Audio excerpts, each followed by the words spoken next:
What's up, world? It's your boy Iconic, back again with another video. Yes, sir, we are back again today with another banger. Before we get started with this video, y'all make sure y'all hit that like button, hit that subscribe button, and also that notification bell so you can stay in tune with the reviews, the on feet, the sneaker blog, the sneaker news, and everything else that comes with the channel. I thank y'all for watching, man. Not gonna waste any more time. Let's get into it. Boom, we have a package in directly from Nike. Shout out Nike for allowing me to hit on the Sneakers app. Surprisingly, I was surprised that this shoe wasn't like mass produced in my opinion, because a lot of people went for it and it sold out. And I think it was on a sneaker. I don't know if it was on a sneaker draw or not, but it definitely seemed like it was kind of hard to get for it to be like a older retro. Pull this out the box. Ooh, okay. So off top, man, y'all see what's going on. We got that older retro style box. And I like the fact that they actually gave us this older style retro box. Give us this OG feel. None of that orange and white Nike box feel on this one, man. It's directly just that OG status when it comes to the actual OG sneaker. So I'm gonna go ahead and read the box label, y'all. Box label reads, Air Trainer 1, colorway is white, black, medium gray, blanc, gris, Moyen, and Noir. I believe these retail for like $138, max $140 after tax. I'm going to go ahead and flip up the lid. The lid does, under the lid there is a lot number right here, right under the lid. So that's something to be aware of.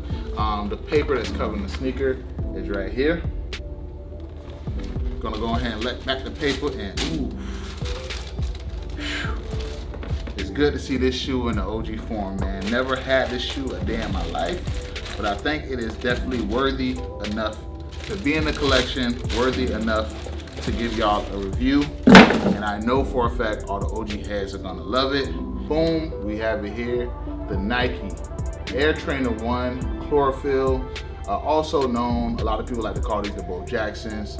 A lot of other people wore these as well, but I believe that Bo Jackson wore this shoe and it kind of made it more popular to me in the black culture and pop culture, in my opinion. That might not be 100% correct, but a lot of people know this shoe as being the Bo Jackson sneaker, one of the Bo Jackson sneakers that he wore.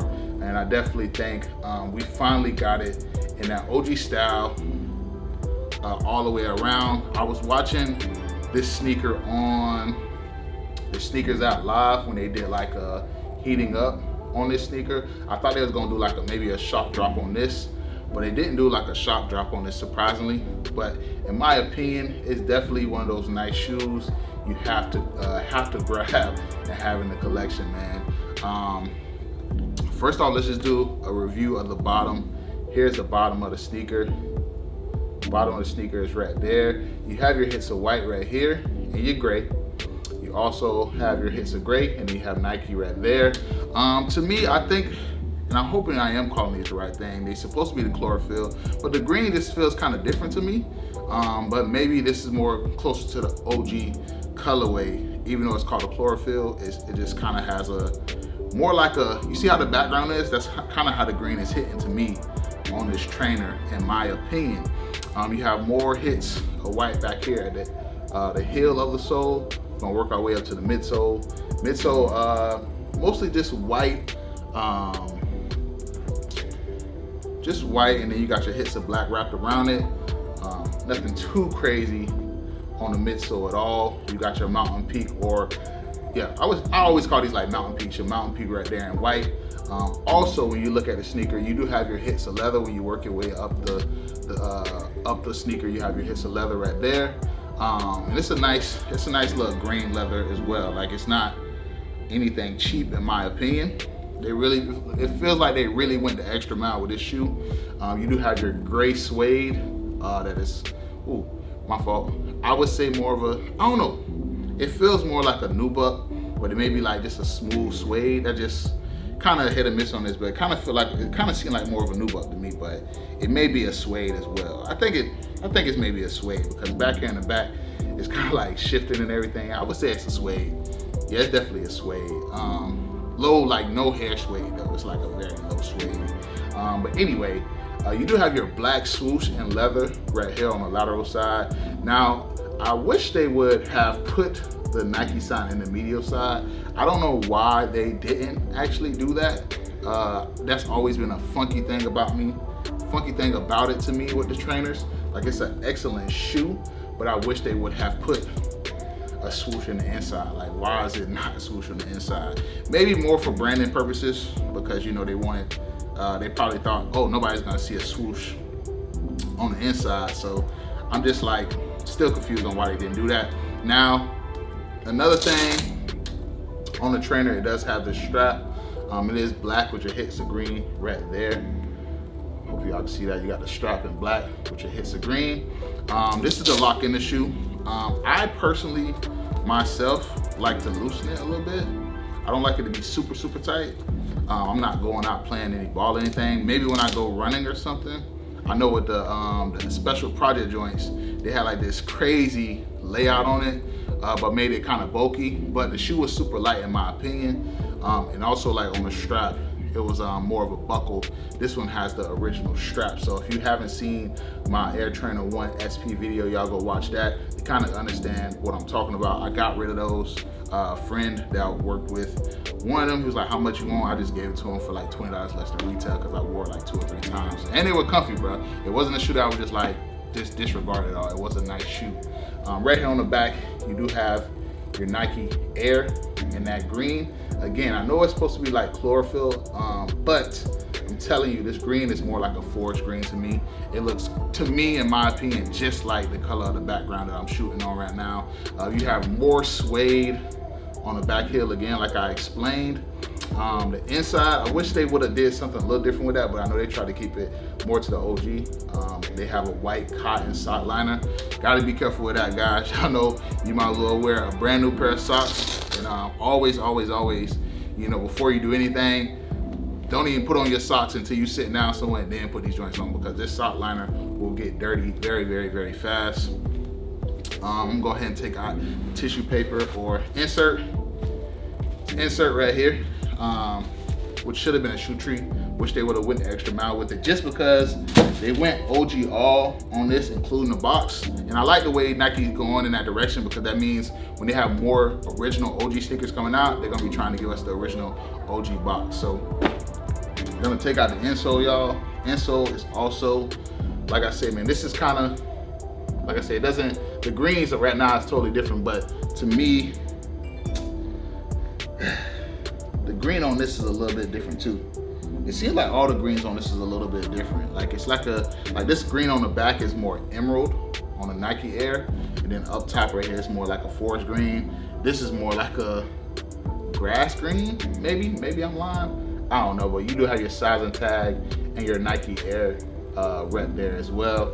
And that's pretty much it, y'all. Nothing too crazy on this sneaker. I would say if you are a wide footer, definitely go up half a size. I wear a 10.5, I will go up to 11 in the Air Trainer 1.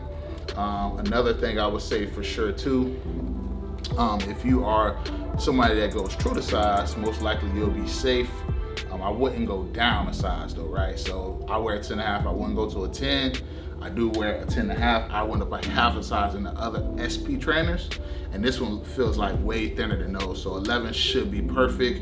Yeah, man, I definitely think, just to be real with y'all, bro, this is like one of the best OG sneakers I've seen in a while. They've been really hitting with the OG sneakers. I'm waiting to see the Air Penny ones. Hopefully they bring those back in like still an OG true form. Seeing the kid sizes, it feel like it does. But it's nice leather on this shoe all the way around. It has nice leather around like the mudguard area of the shoe. You got leather on the Nike swoosh. It's also a leather tongue. It's not a nylon tongue. And you also have the Nike Air.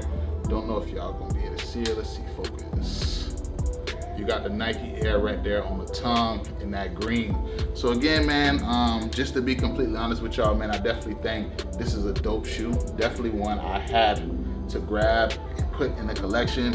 Again, a lot of people went for this shoe, but a lot of people didn't hit, surprisingly. Like, I was expecting for this shoe to maybe be a worldwide release and be extremely available for people, but some people didn't hit. OG heads didn't hit. So, and I think for a fact this shoe is gonna shoot up just because we do have the Travis Scott Air Trainer 1 coming out soon in like 2 colorways. So just be like, even at SP, I can see those shooting up as well on some like hype type thing. But you know, you never know what's gonna happen in the sneaker world. But me personally, I think this shoe is really good to be an OG. I definitely want to see them bring back the Medicine Ball Air Trainer 1s. I had them. Shout out to Robin for assisting me with that back like 3 years ago, but they were too small. Ended up trading them towards my Travis Scott Air Jordan 1. So I don't regret it. I just hope they do re-release the Medicine Balls. But I think for sure they did their thing with this, and I'm definitely thankful that I got them in the collection. So I want to hear from y'all, man, all the OG heads. I know a lot of people that's not big on hype. I know they don't really care about it, but I want to hear from y'all what y'all think about it. All right, y'all. So also, man, just a little history on this joint, man. This joint did debut in 1987, created by Tinker Hatfield. I was surprised that it was that old. I thought this shoe came out in the 90s. But you know, when you start understanding sneakers, they probably did like a re-release in the 90s, but when you start like being into this sneaker thing and trying to understand the history, you start to go back and like learn those little bits and pieces of the sneaker that you didn't know. I want to hear from y'all and want to hear what y'all think about the shoe. Is it hot? Is it not? Did you sleep on it? Did you pass? Is it something you went for? Thank y'all again for watching, man. Before y'all go, y'all make sure y'all hit that like button, hit that subscribe button, and also that notification bell so you can stay in tune with the reviews, the on feats, the sneaker blog, the sneaker news, and everything else that comes with the channel. The future belongs to those who prepare today. Till tomorrow, y'all. Peace.